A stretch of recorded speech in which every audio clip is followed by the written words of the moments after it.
we go. Here is Stuart Best. Stuart, welcome to the program. Well, thank you for having me, Art. I really appreciate it. Sure. Where are you, by the way? We're just east of the Twin Cities, about 80 miles. We are in a small town called Wheeler, Wisconsin. Wheeler, Wisconsin. Right. Okay. Boy, you've done a lot of stuff. I definitely have heard of all the Iron Mountain stuff that you've done. I've heard a lot about that. And you did all that, huh? Oh, yes. The Atlantis Chronicles?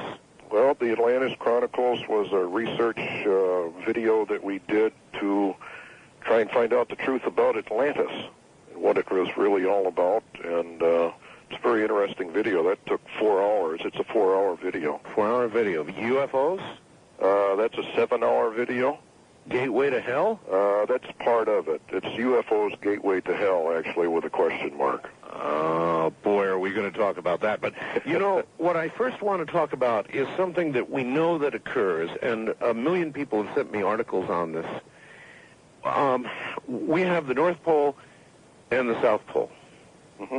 And we've always known it that way. North Pole's north, South Pole's south. And so it is. But it may not have been that way forever, and there is significant scientific evidence, perhaps even conclusive, that there have been prior polar shifts. In other words, where north goes south and south goes north, right? That's right. Now, absolutely. Now, how many times in our Earth's history do we think this has occurred? Well, it depends on the experts you look at, but from what we can gather, probably 7 to 8 times. They're just, I think partially they're guessing because of records, but it has happened a considerable number of times. From a biblical perspective, there is at least probably 2.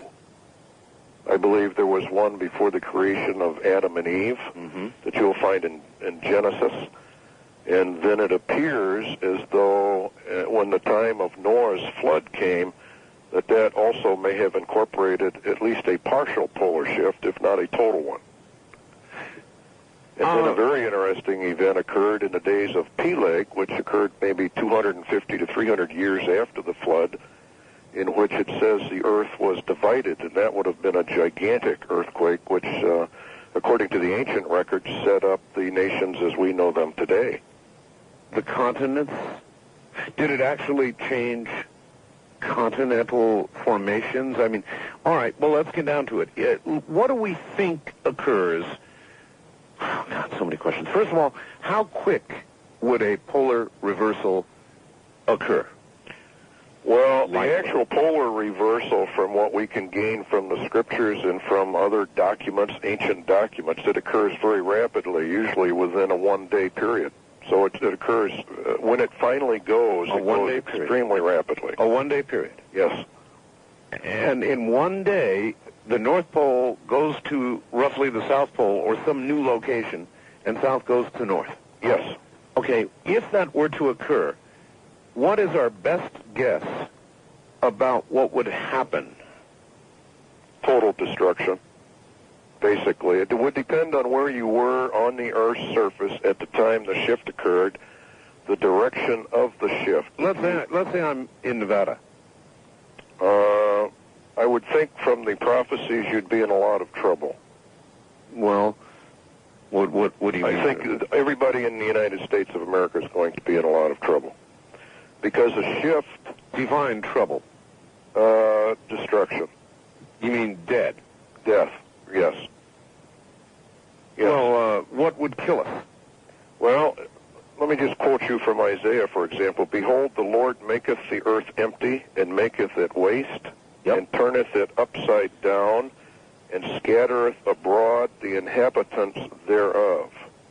Okay, translate that into what that might mean scientifically. Well, scientifically, that would mean that in a very short period of time, the North Pole becomes the South Pole, and actually probably goes beyond it. Sure. Because... no, but I mean effects. When that happened, what... Total destruction. By what means? By means of, well, shall we say, outside, almost outer space, cold coming down to the surface. The scriptures indicate a tremendous roll cloud develops. If you've seen major squall lines, you've seen these roll clouds. Oh, listen, brother, I used to chase them. All right. I chased them looking for tornadoes, so yes, I'm extremely familiar with the roll cloud. Okay, now multiply that roll cloud by a tremendous margin, because what happens is the surface of the Earth changes directions rapidly, but the atmosphere above it does not. Wait a minute. The surface of the Earth changes directions. Right. In a shift, the Earth is tilted at approximately 22.5, 23.5 degrees. Right. All right. Now, when a shift occurs, right, that tilt, the Earth, the North Pole, starts to slide to the south. Now, as it slides to the south, it is fairly solid, so the crustal part of the Earth just simply slides.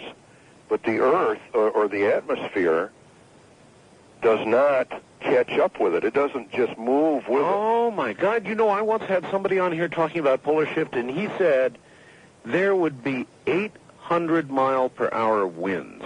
Oh, I would think probably at least that, probably even more. And so if I just heard you correctly, you're saying the Earth's surface would move, but the atmosphere wouldn't. The net effect, though, would be atmosphere moving by us, or us actually, it wouldn't make any difference. The net effect would be stupendous winds. Yes.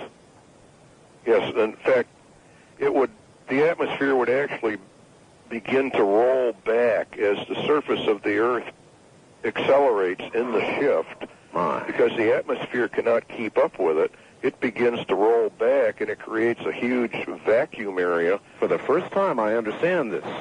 And then air from the outer space comes down because it's super cold, and you have instant freeze of anything that happened to be there that would... I take it you mean actually upper atmosphere. Yes. The very thinner, very cold upper atmosphere. Yes. Anybody who's ever been in an airplane, one of the recent 747s, when you look at the outside temperature and you're only at like 40,000 feet, the outside temperature is like minus 80, minus 90 degrees. It gets pretty chilly up there. Just that far up. So further up in the atmosphere, of course, it's... if that were to suddenly come down... Well, you have instant freeze, which probably explains the findings in Siberia and whatnot. You mean the vegetation in the woolly mammoths? Yes. Yes. Instant freeze. They were quick frozen in a split second. The only thing that would do that is super cold air approaching, because of wind chill factors. And it would have to be very fast. Oh, instantaneous. They would never know what hit them. Nobody would know what hit them. There will be warning signs. Like what? Well, we're already getting the warning signs. We're seeing changes in the weather patterns. The patterns are getting more and more violent. Boy, I'll tell you, there's no question about that. I think we're in the preliminary stages of a polar shift. Now, let me tell you a little story. This is a true story. I could read it because I've got it here somewhere, but I know it by heart. The Fujita scale of tornadoes actually goes to 12, but that's just an academic study. On Earth, in our atmosphere, it is impossible to have any, the scientists say anyway, meteorologists, impossible to have anything greater than what's called an F5 tornado at 318 miles per hour. Now, that's exactly what we had, was 318 miles per hour. That is the top, the very tip top of the F5 scale. At 319, which, by the way, they think they might have actually had, you would have an F6. And they say that's impossible. And yet, it occurred.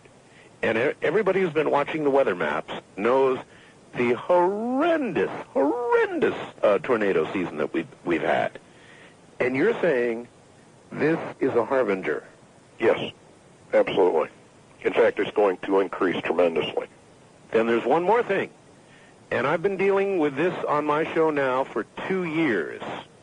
So I'll tell you about it. You can tell me if it means anything, Stuart. But from time to time, I will suddenly start getting all these emails and faxes and people will start saying to me, hey, Art, guess what? My compass is suddenly deviating anywhere between 8 to 15 degrees west. And it's freaky. It's like the pole is wandering a little bit, and then it comes back. Mm-hmm. Well, a magnetic pole shift probably will precede the actual literal pole shift. When the magnetic poles shift and go into, I guess, what you could call them a dipolar reversal, there is a period of time in which the magnetic field actually collapses, according to the scientists that have studied this. In other words, goes to zero. Goes to zero.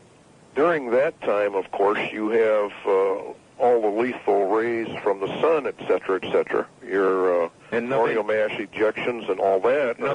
Nothing to protect you from them, right? That's right, because it's the magnetic field that actually does most of the protecting, which is one of the reasons why your satellites or manned satellites are below the Van Allen belt, because they're protected by the Van Allen belt itself from the more lethal rays of the sun. So if suddenly it went to zero, in essence, we would be immediately, particularly if it's a bad solar cycle time, which, by the way, we happen to be coming up on. Yes. A solar maximum, they say, perhaps within the next year, you would then be wide open to a coronal mass ejection that could flip the poles. Yes. Well, I don't know if it would actually literally create the polar shift, but it could certainly rearrange the magnetic poles tremendously. And there are some scientists that have done some research on this, and they claim that when the poles go to zero, that it has tremendous effects upon the Earth, great shaking of the Earth, and then it reorientates itself, and the North Pole becomes the South Pole, et cetera, et cetera. Stuart, I have a fellow I interview from time to time named Major Ed Dames from SciTech, which is a remote viewing organization. He has remote viewed something that he calls a kill shot from the sun. And it sounds an awful lot like what you're talking about. Could well be. There's no question that the sun is involved in this, because the time of the polar shift, according to the scriptures, and the time of a solar nova are the same.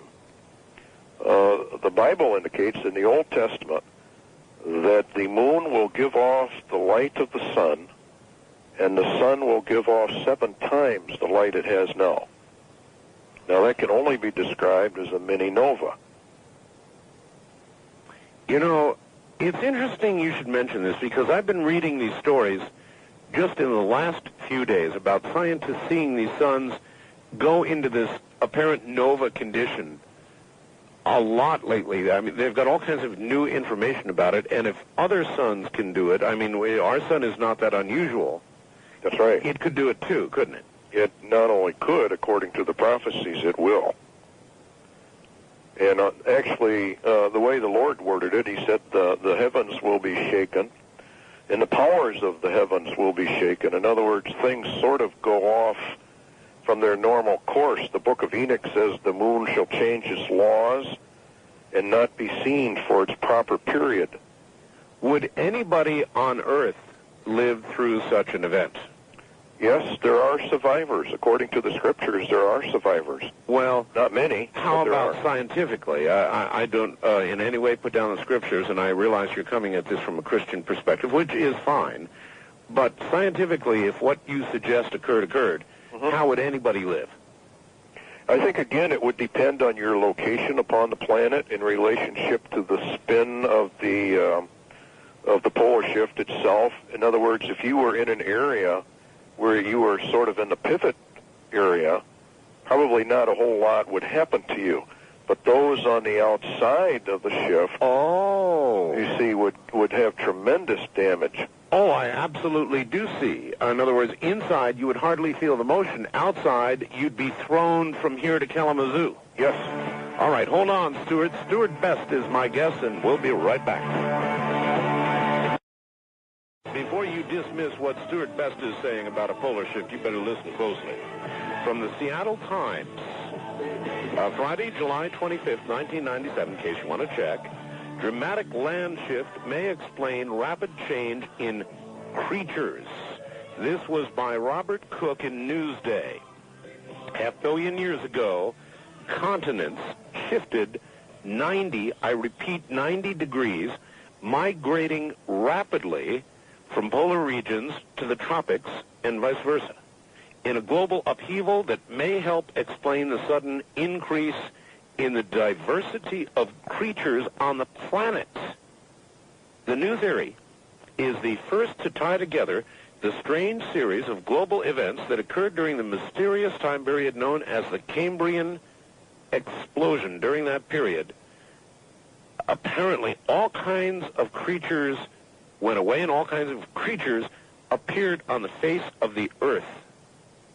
This surprising new data was published today, meaning back then, by two scientists and colleagues at the California Institute of Technology. So before you dismiss anything, you better consider that.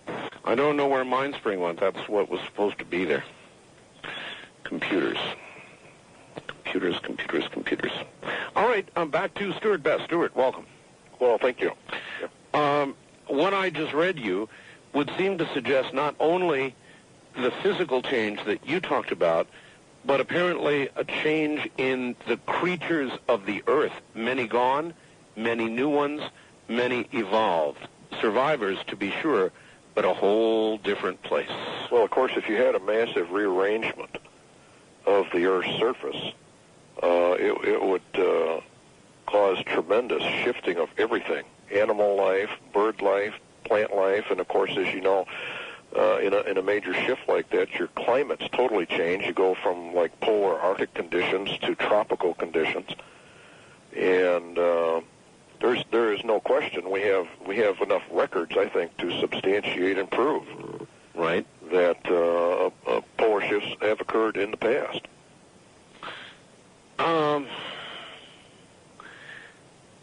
Then obviously it could occur again, and people are listening very carefully. So again, if you would, roll over what the signs would be that we're approaching one. You said rapid weather change for sure. Well, you get rapid weather changes. There should be fluctuations in the magnetic poles. Uh-huh. There should be changes in the migratory habits of birds, animals, because your magnetic pole is shifting. You know, it's strange you should mention that because there have been all these recent stories about, you know what homing pigeons are, right? Yes. Well, they released in several locations thousands of homing pigeons, and you know what? They didn't go home. They didn't go home. They didn't. Thousands and thousands of them, Stuart. We've been getting migratory reports that are just absolutely what I call head scratchers. You know, birds that ought to be flying south are flying north. Mm-hmm. Really weird stuff like that going on. And you're saying that's one of the signs? Yes. In fact, we noticed it flying when I was professionally flying.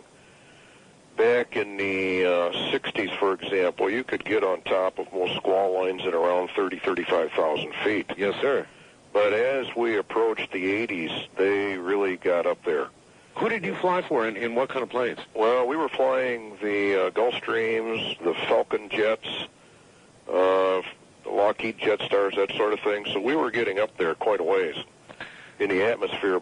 But we noticed a change in the violence of storms. And the tops were, it's not uncommon now for the tops to be 50, 60,000. As a matter of fact, the Oklahoma storms the other day were well over 60,000 feet. Yes, that does not surprise me at all. We noticed that change, and that's just one more of the changes. Then you would have greater earthquakes that will come in various places on the Earth. Again, strange you should mention that. A mammoth right now is going through the most incredible swarm I have ever seen. We've even had a 5.0. There was an earthquake the other day in Kansas City. As a matter of fact, I got about 8 earthquake reports tonight. Earthquakes going on all over the place in odd places where you wouldn't expect. Kansas City, for heaven's sakes. Well, I think you're going to see earthquakes in places where they have not been before. We issued a warning to the people out there around the Mammoth Lakes area, Oregon, into California, down through San Diego. Yes. That they should consider possibly even moving. That area is definitely going to go under the water. Under the now, what area was that again, please? Oregon? Well, it's going to go inland from Oregon down through a good share, I believe, of California. And if you follow any of the visionaries of Earth changes, I follow them all. Well, you know how their maps lie. I mean, it goes inland quite a ways. And I have about a 6-foot map. The most incredible thing you've ever seen from Gordon Michael Scallion. Yes, we have that. Who's a very good friend of mine, the Earth Changes map. And frankly, Stewart, I'm not here. Well, you would have seacoast property for a little while, and then you'd probably be under the water. Because if you follow what these people are saying, and you go into the geological data, yes, all of the lines, all of your fracture zones are exactly where they say all the major activity is going to occur. Uh-huh. And California is in serious trouble. And if you follow down through from the Great Salt Lake, and it kind of curves down around towards San Diego, that whole area, Mammoth Lakes, I think, is a very dangerous place. Something is getting ready to happen at Mammoth. And if not now, then in the next cycle. But this cycle is amazing. What's going on right now at Mammoth is incredible. If anybody doubts that, go up to my website. We've got a link to this earthquake map, and look at Mammoth. It's like they put little pinpoints where the earthquakes are, and there have been hundreds and hundreds of earthquakes in the last few days. It's really weird. Well, not only are you having micro quakes there, you're having some major quakes. Yeah, above 5, actually. Yes. Above 5. And I guess what could occur there, I am told, is literally the birth of a new volcano eventually. Is that? Oh, absolutely. Are you familiar with Phoenix Rising, Mary Summer Rain? I certainly know the name Mary Summer Rain, yes. Well, anyway, she wrote a book called Phoenix Rising, and in that book she talks about this Indian prophetess named No Eyes, whose prophecies are very stunningly accurate. And she made mention of the fact that volcanoes are going to rise again where they've been basically dormant, and that new ones are going to be popping up all over the place. Well, let me tell you something I did, Stuart. I don't know. Maybe you've heard the shows. Maybe you've heard people talk about the show. I don't know. But I did something that I don't think anybody else has really done on radio. I had a Hopi elder on, a very serious Hopi elder. He didn't speak English, and we had to have a translator, and it was kind of ponderous to do on talk radio. But he said that he wanted to come on the air, Stuart, because what was about to happen to Earth was just about to happen. I mean that it was so close that the normal counsel that he would keep, which would be his very own and nobody else's, had to change. He felt like he had to warn us. And he laid it out, Stuart, that essentially what you're describing is virtually, his words, upon us now. Well, I believe that. Biblical chronologists, for example, all seem to converge in around the 1997-2010 area. And your mystics and your psychics and visionaries all say about the same time zone.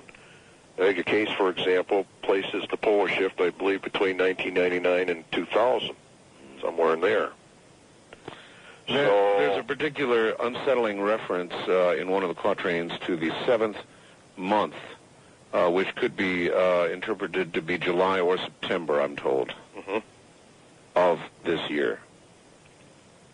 I'm told that by various people, all bets are off in 99. I mean, whether it's a remote viewer, whether it's somebody like Gordon Michael Scallion and other seers, people who have had visions, people who have had NDEs, near-death experiences, and been told by beings of light or whatever, you hear all kinds of things. The thing that worries you, if you're listening carefully, is that they're all saying roughly the same thing. That's what's bothered me. Well, everything is converging upon the same time zone, and we're beginning to see, we have this war developing now over in Yugoslavia. A lot of the earth changes parallel the political affairs of man.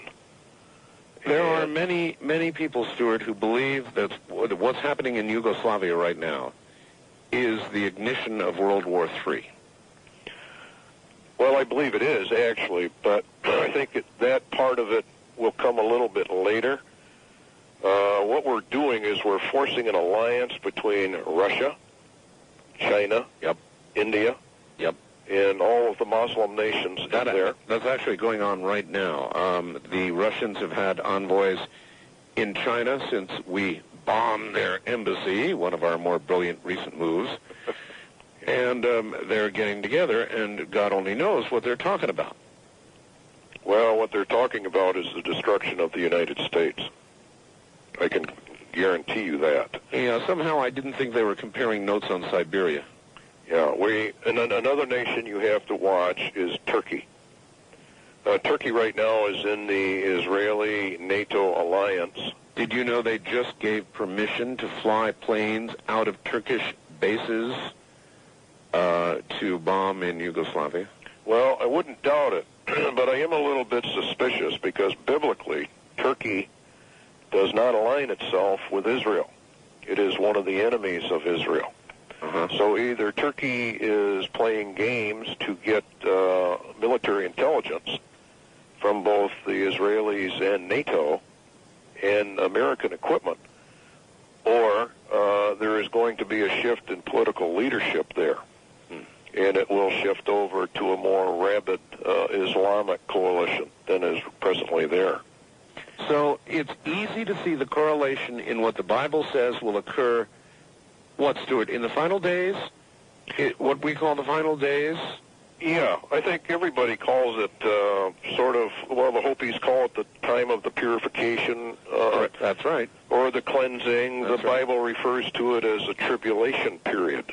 Right. And it gives specific political alliances that will come into being as the time of the end approaches.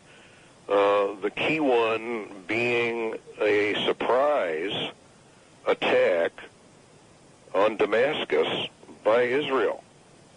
It's a preemptive attack that utterly destroys Damascus. Wouldn't surprise me. They certainly have shown a propensity in Israel for preemptively striking something they regard as a national endangerment, nuclear facilities, whatever. Yes. And the reason they do it, I'm sure, is for exactly the reason you just gave. They preempt because of Russian-Syrian ties, which are now closely developing, rearming of Iraq, the rearming of Iran, and that's another dangerous area. And it would not surprise me if the United States gets involved in a, shall we say, a three-pronged war. North Korea is heating up. We've been, of course, bombing Iraq regularly. It's just not in the news. But according to the biblical prophecies, the United States has at it with both Iran and Iraq. It's referred to as Persia. And it's a tremendous war, but it's over very quickly, and we come out the winner in it. Yeah. And I believe as mankind... But isn't that kind of like winning the battle and losing the war? Oh, absolutely. Because that's just another notch toward what's coming, right? Exactly. What we are doing systematically is turning the nations of the world against us. And according to the scriptures, at a time when we least expect it, they launch a nuclear attack. Well, I've been trying to wrap my mind around the concept of bombing for peace since it began, and I haven't been able to do it. I think we're out of our minds, but anyway, you view this as just one little step toward an eventuality that you think is What's your best guess? How far away? Well, I believe it could be as close as this fall, and it's most likely going to be within the next 10 years. And if nothing at all happens during that period of time, we've probably got a gap of about 30 years from biblical chronology. And I say that because most biblical chronologists base a 2,000-year period from the birth of Christ to his return. Right. Now, if that is not based upon the birth of Christ, but rather the crucifixion, that would jump it ahead, you see, another 30, 33 years. Oh, I see. I see. So it depends on how you date it, from the birth or from the death. Yes, and most chronologists would date it from the birth. I would think so. And the signs that were given were deep and powerful earthquakes, famines, pestilences, which are rising again, and then a strange comment about fearful signs coming from the heavens, which is reminiscent of Gordon Michael Scallion's comment about the haze, the green haze. Mary Summer Rain's Indian prophetess Noise said that a green haze develops. Hopi prophecy claims that there is a kind of a mystery haze. Green haze. And who knows what other signs, if the Book of Enoch... How might that be manifested scientifically? Can you imagine a condition that would produce a green haze? Tremendous electromagnetic storms. I think as we approach this cycle, will reach its apex, according to the reports I have, between February and March of 2000. All right. It's building quite rapidly right now. Cycle 23 is really on the go at the moment. We're having flare after flare after flare after flare. Yes, and this could build. It seems as though we're entering a period where nature is going slightly out of kilter, out of balance. And the comments of the Lord that we would see signs in the moon, when you couple it with Enoch's comments that the moon will no longer keep its course. The book of Revelation talks about either an asteroid or a comet hit that we take. It appears as though the solar system in the entire galaxy is rising up into an area where we're going to be involved in some different, shall we say, configurations where we will be entering into comet, asteroid fields, and space debris that's out there. Well, already we've had all of these reports of these giant fireballs. Now, most times, green fireballs, for example, different colored fireballs, aside from the anomalous nature of some of the reports, we'll get to that, the fireball reports have been astounding. I mean, we're not really in any known meteor storm period, and yet over the last year or so, these reports have just been piling up like crazy. Well, there was a scientist that did some, I can't remember his name, but I do remember reading the report, and he claimed that when major earthquake activity was going to begin, that plasma balls would form in the atmosphere. Really? And he collated these plasma balls with the introduction of major earthquake activity. Well, then if it's not objects entering the atmosphere and it's plasma balls, that might explain why occasionally we get reports that plasma balls hover in midair. Because, you know, rocks don't do that. They fall, right? Anyway, we're going to break here at the top of the hour, and we'll be right back with Stewart Best. This is Coast to Coast AM.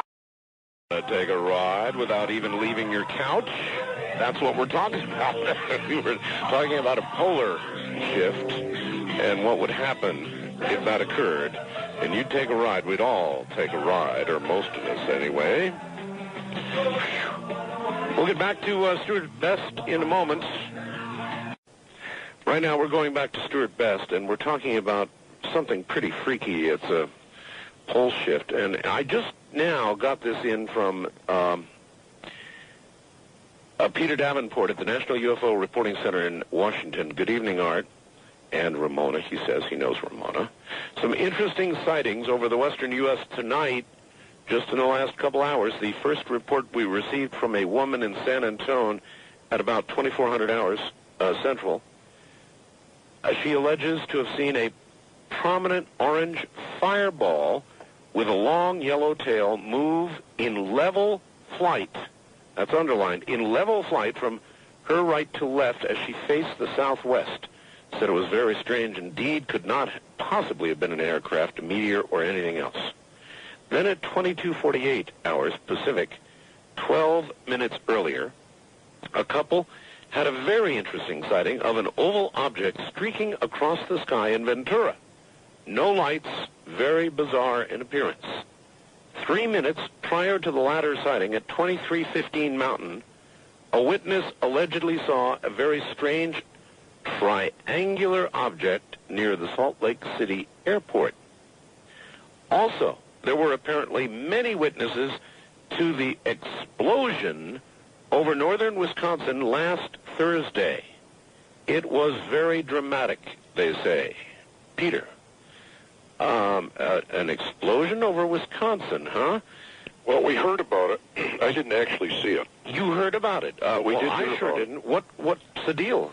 Well, they said that somewhat like a mushroom cloud appeared after this loud explosion and hung in the atmosphere for quite some time. That's right. No. Now that you said mushroom cloud, I remember that you're absolutely right. A mushroom cloud appearance. And we're going to see a lot of strange things from now on. It's like those reports. Now, some of them might be plasma balls, but obviously some may be U.S. military ops, or some may be what we're calling UFOs, whatever their source.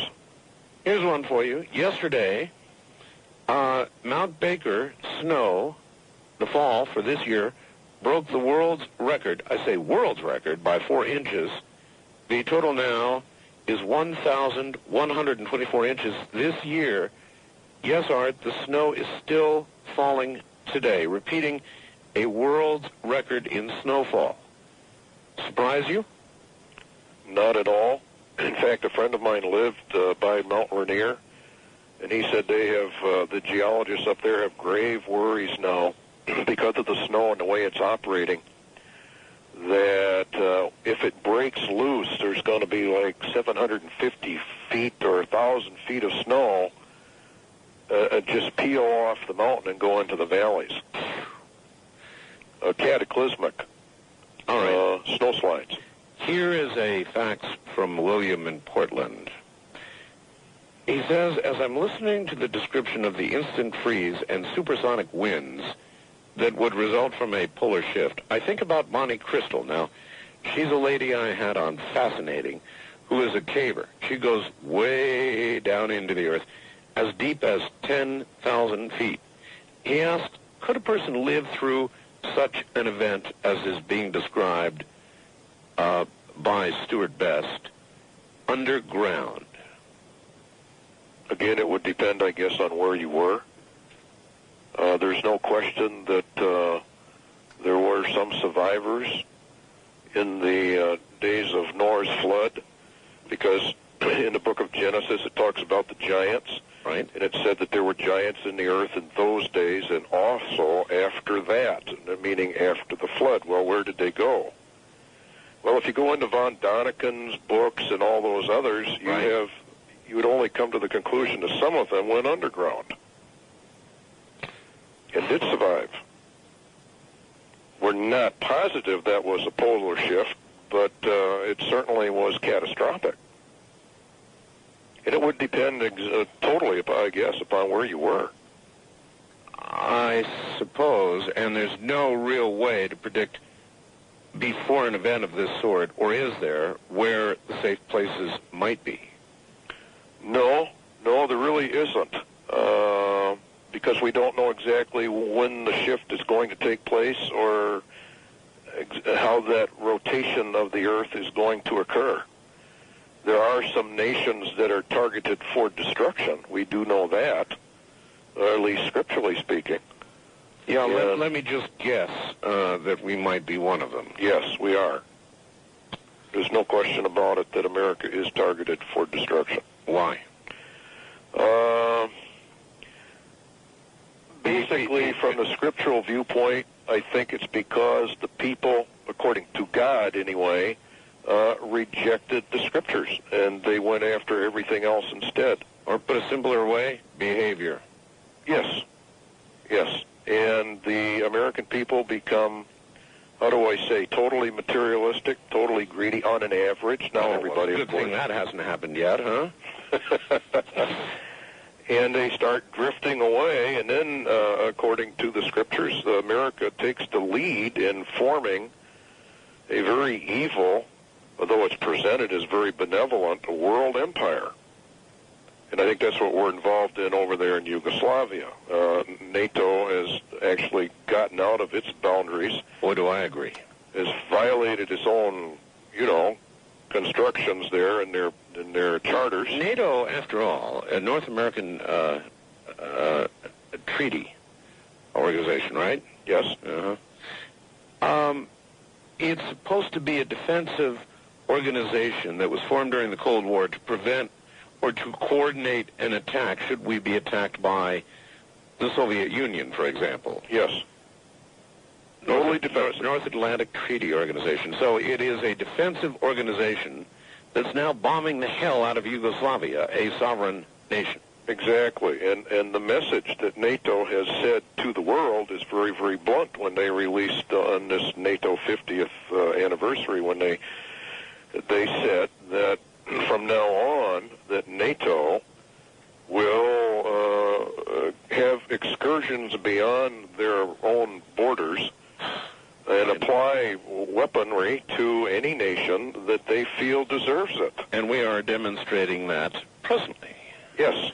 Yes, no, indeed, that is correct. When it happened, I said on the air, and I say again tonight and now and evermore, that it was the first real giant step for the New World Order. Absolutely. That's what it's all about. I firmly believe that. Now,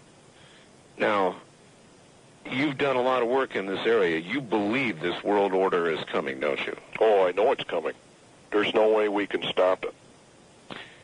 Absolutely no way we can stop it. Will it precede the events that we've just been talking about with regard to the Earth changes, the polar shift, all the rest of it, or will it be what rises from the ashes?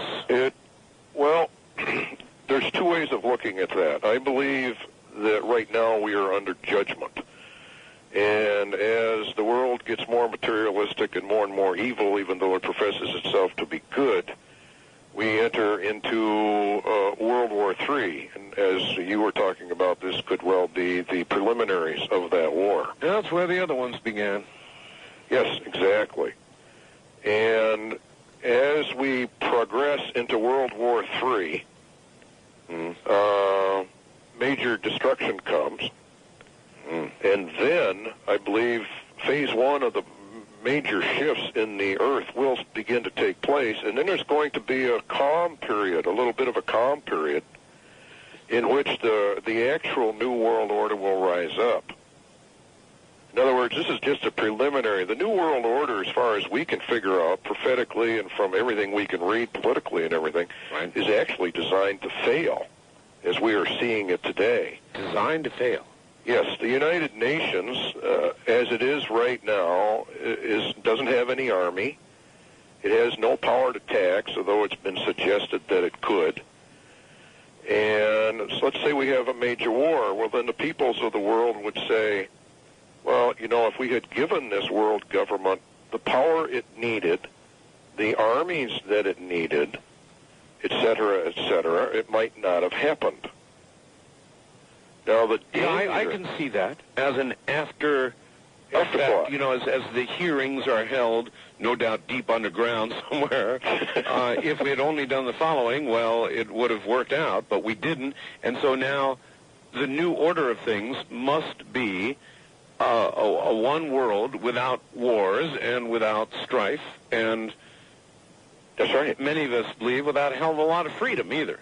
Well, it has to come with no freedoms.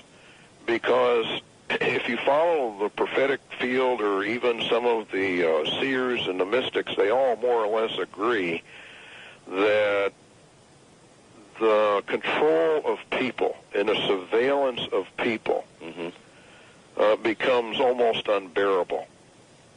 Somebody sent me one sentence earlier today on a piece of paper, and it said something like, and I'm paraphrasing, it said the Constitution was a wonderful thing. We should go back to it. Absolutely. In fact, if you wanted to stop most of what is happening here, I believe if the American government went back to the Constitution and the Bill of Rights, and if the people rose up and demanded it and changed their behavior... You're lucky to get the people to rise up to change channels. That's the problem. Indifference. That's the entire problem. They don't care anymore. And I believe the Lord is calling people to repentance, and I think that's what a lot of these earth changes come from. The Hopis mentioned that a lot of this occurs to draw attention to man's behavior. Fine. Let's talk about that for a second, because that bothers the heck out of me. In other words, if the Lord, if our Maker is all-powerful, then why would he allow all of this suffering and death and change to occur? Is it some sort of cosmic joke on his part? No, if you read in the scriptures, his reply is that they bring it upon themselves. Back to that old free will thing, right? It's actually free will. It's like the concept of hell. A lot of people say, well, how could a God of love and that kind of power assign people to such a terrible place? Well, the answer is he doesn't. They assign themselves. Mankind has been... But, wait a minute. These are the kind of questions that got me knocked out of Sunday school. Because, after all, we are the Lord's creation. We are made in his image, and why didn't he make us better? Well, you'd have to go back into the story of Genesis. The story of Genesis briefly was that God created man in his own image, and the image of God, if you search out the scriptures, is one of unconditional love. It's called agape in the Greek. And the Greek coined that word agape because they really didn't have any word to describe the love of God. So what happened to us? Well, the love of God required him to put into this garden, if you want to believe the story, and I certainly do. Adam and Eve? Of Adam and Eve. He put the tree of knowledge of good and evil, and that knowledge is experiential. Yeah. When they ate of that tree, the fruit, yeah, they changed their entire makeup. They no longer were pure love. They were a combination of experiential good and experiential evil. And from that, Genesis claims that after that the people were created not in God's image, but in the image of Adam. And there was a drastic change in our makeup. That's the essential story of the Scriptures. That's the story of why Jesus Christ came into the world to redeem the world from the fall. Now, the world, more or less... So Adam basically screwed it up for all of us. Everybody. Yeah. Yes, exactly. And the Lord came down, Jesus Christ came down to effect what he termed rebirth, in which the people of the world who would come to him could be, through this rebirth, have their spirits resurrected in the love that they originally had. And, of course, the world rejects that message, basically. Well, all right. Let's look around at a few other things. Columbine. Children killing children, apparently mindlessly. Things that we absolutely can't understand. Columbine was just the worst and the biggest and the most recent, but it's been going on for several years now. This incredible problem with our young people now adult crime is going down. Yes. Robberies, rapes, all kinds of things like that are on their way down, but at the same time, this mindless, almost soulless activity on the part of our youth is on the rise. Yes. There's a reason for it. Yeah, I thought there might be. Hold on, Stuart. Stuart Best is my guest, and we are talking of many, many things. We're going to talk about UFOs, too, and what they are, and maybe what he thinks they are not. Anyway, we'll break here at the bottom of the hour. As the old saying goes, don't touch that dial. This is the largest overnight radio program in the history of radio. It's called Coast to Coast AM. I'm Art Bell.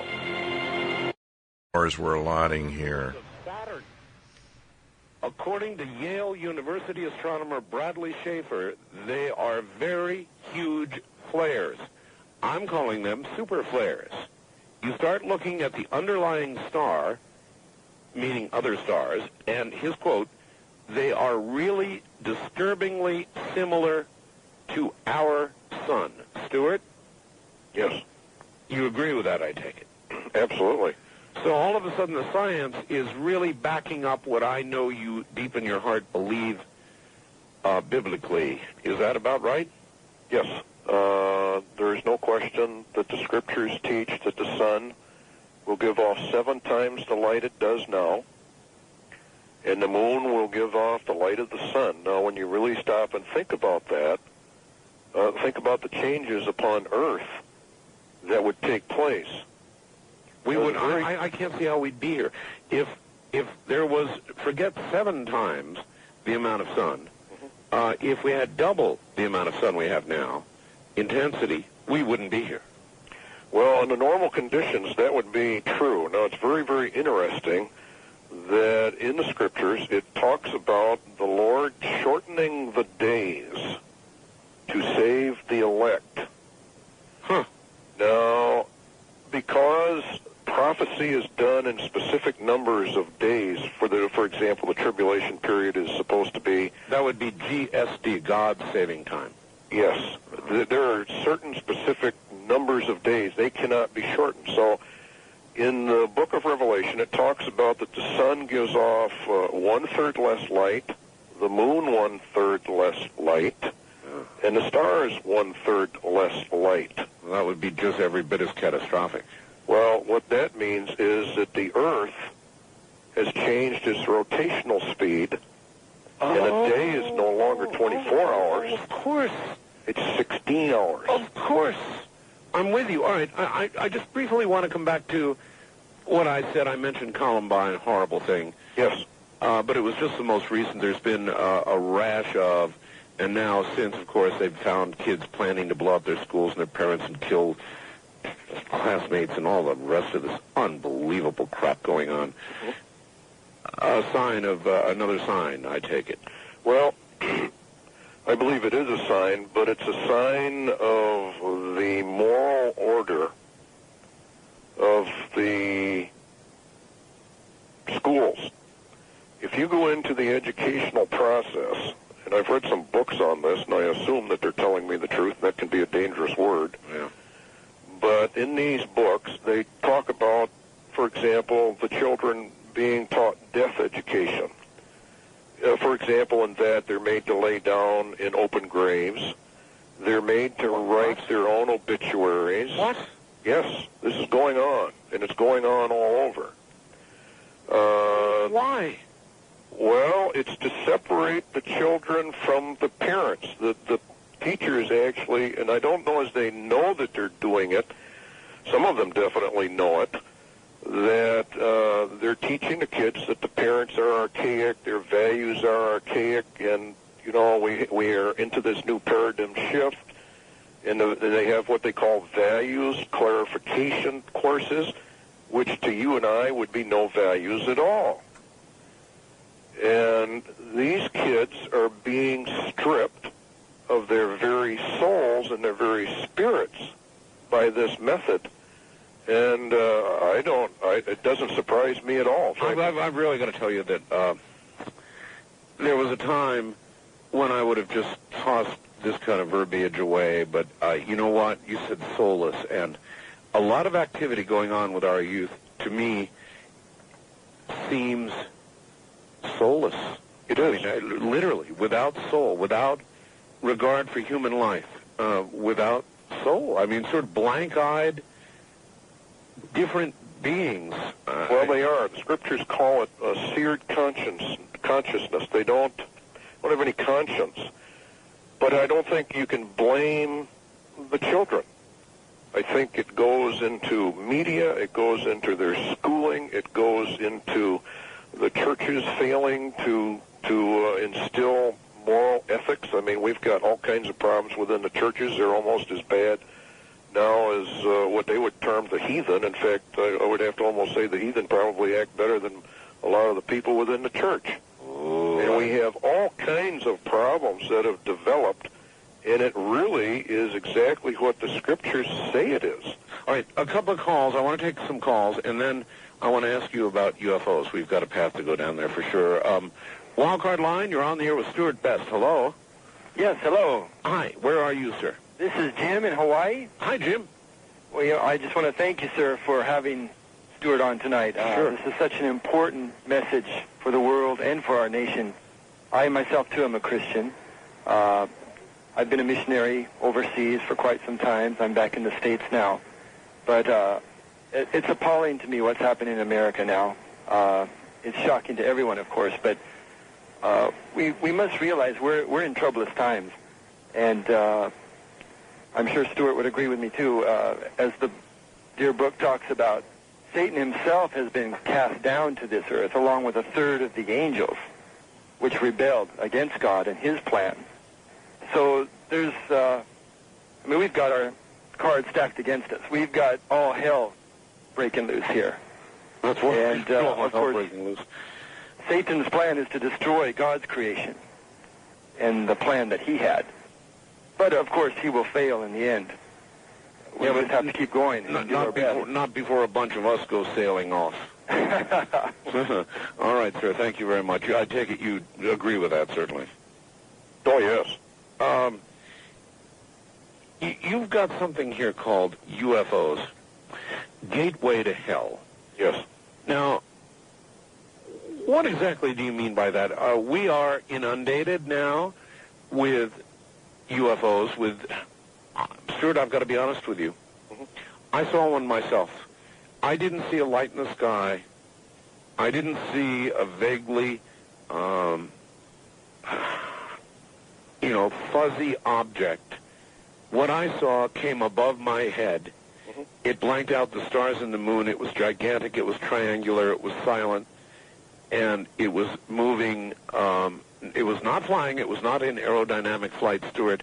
It was defying gravity. And this came over the head of myself and my wife, and we watched it go across the valley. I guarantee, there are a few things in life I can guarantee, but I can guarantee you what I saw. Absolutely. I don't question that a bit. My wife saw a very large triangular object when she left the bank one evening down in Menominee. Really? Very silent. Yep. Defying gravity. No sound, just floating along. Okie doke. So we've got one or two things here. We've got either Let me tell you a story. It's ours or it's theirs. Well, let me tell you a story, and I had a friend of mine who was a lieutenant commander in the Navy. Yes, sir. And we were flying along one night up around 40,000 feet, and it gets kind of mesmerizing up there. But anyway, we were talking about UFOs, and he turned to me in all seriousness, and he said, I have to tell you something. UFOs are real. The government knows they are real. And then he told me this story about a UFO landing out in New Mexico, some abandoned field somewhere. When? This would have been back probably in the 50s. And he said that government personnel and civilian high-level personnel came, got on board this UFO, were on there for 4 or 5 hours, got off, and then the thing left. And he swore to me that that was the truth. This was who told? A pilot? This guy was a pilot, and he had been a lieutenant commander in the Navy, and he flew the heavy aircraft. And I don't know exactly how he got involved in that particular instance, but he swore to me that it was the truth, and I have no reason to doubt him. Well, now I got a story for you. And this is going to wind right back into what we're talking about. This occurred I'm going to say a month and a half ago, I got several faxes from pilots flying cargo routes to Minneapolis, St. Paul, who, yeah, this is tough stuff, Stewart, but the pilot and first officer both reported the fact that they were suddenly disoriented. They had there was a Northern Lights display going on, unlike one they've ever seen. You know, normally you see a shimmering. I lived in Alaska. I've seen it plenty of times. Yes, we had one here not very long ago. Yeah, they shimmer across the sky. But in this case, he said, at their altitude, 33,000, whatever it was, the entire sky was simply bright, and they felt extremely disoriented. And I read that fax on the air, and then the next day, I got another fax from another pilot flying in the same area, except he said he had burns, literal, like he was sunburned, except for where his headphones were. You know, the headset they wear, like the one I wear when I'm on the air here. Okay. And he was actually burned in some way by That's probably a Tesla standing wave that they encountered. A Tesla standing wave. Well, what they've done, there's a combination between the United States and the Russians, and they have set up transmitting. Are you familiar with HARP, I'm sure? I certainly am. Okay, well, they have set up these huge transmitters. And these ELF transmitters, extremely low-frequency transmitters, are used to set up standing waves. And according to the information that we can get, many times the sky lights up. Yes. And then the next thing that can happen, of course, is a major earthquake, unusual storms, or severe lightning. Are you aware that, I mean, we all, you know, there's much controversy, of course, about HARP, but are there experiments going on or that have been going on that delve into Tesla technology that we don't know about? I mean, just forget about HARP for a second. Oh, absolutely. I think so. And the reason I think so is something that the scriptures say that a fake Messiah arrives with all lying signs and wonders. And if you go back into the book of Revelation, it more or less indicates that very high technology, we'd call them black operations, are used to fool the world. To what end? Well, this gets into something that sounds extremely strange, but sometimes truth is stranger than fiction. All right, this is the home of There's a fellow in Canada, he's dead now, but he produced a report on what was known as Project Bluebeam. And in that report, he said that they were going to use holographic transmissions to actually fake the arrival of a Messiah. And this Messiah would be seen all over the world. They would project it through various satellites. Or I would suppose the ufology community might view it as an ET. Yes. The religious community as a Messiah. Yes, precisely. It would, no matter what nation you were in, this entity would be either speaking and or arriving as the Messiah that they expected. Now, the scriptures say that the world is going to go under what it calls a strong delusion. And I looked up the word strong, and it means extremely effectual. And well, that would do it. Yes. And because, you see, the elite rulers know that religion is the opium of the people. Mankind is spiritual. And so they play on that.